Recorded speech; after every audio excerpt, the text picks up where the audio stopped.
устали, честно. Раннее утро, а водители уже без сил. Все едут одной длинной вереницей в Казань через поселок Сокуры. Утренний час пик, как правило, приходится на 7-8 утра. Это та самая дорога, ведущая в Казань. И, как видим, согласно данным одного из дорожных сервисов, длина пробки здесь растянулась примерно на 5 километров. Камиль Гараев переехал в Сокуры год назад. С тех пор утром и вечером скорость его авто редко превышает 10 километров в час. Да вообще трэш на самом деле. Потому что каждый день так вот, 1,5 часа каждый день, каждое утро теряем. Дорогой через Сокуры пользуются жители нескольких близлежащих поселков и даже соседних районов, для которых узкая трасса – основной путь до столицы. Отсюда и плотный поток. Меняются лишь причины коллапса. Аварии с той стороны постоянно, где ремонт дороги. Уезжаешь на минут 40, наверное, раньше. Сегодня совещание, пришлось всем выехать из Алексеевска.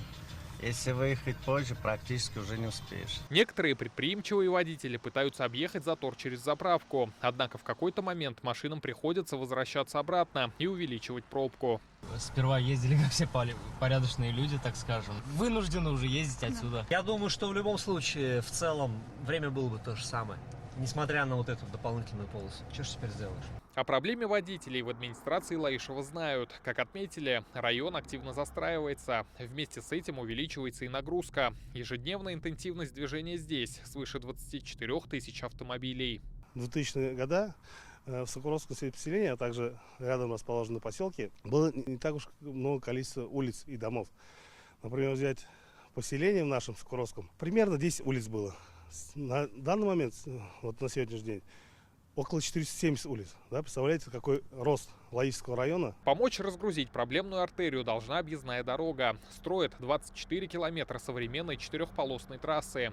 Она станет частью федеральной магистрали Казань-Оренбург. Этот участок начинается от развязки в аэропорт и продлится до села Державино и трассы М12. Дорога уже не имеет такой пропускную способность, поэтому расширить этот участок нам необходимо. На сегодняшний день у нас вложено уже 65 тысяч тонн асфальтобетона, уже 7,5 километров дороги в нижнем слое покрытия. В работе у нас 9 мостовых сооружений, 4 путепровода, мост через реку Меша и 4 наземных пешеходных перехода. Открыть дорогу планируют в следующем году. Пока же автомобилистам придется набраться терпения и с уважением относиться друг к другу. Рамиль Галиуллин, Владимир Гурьянов, Игорь Романов, ТНВ, Лаишевский район.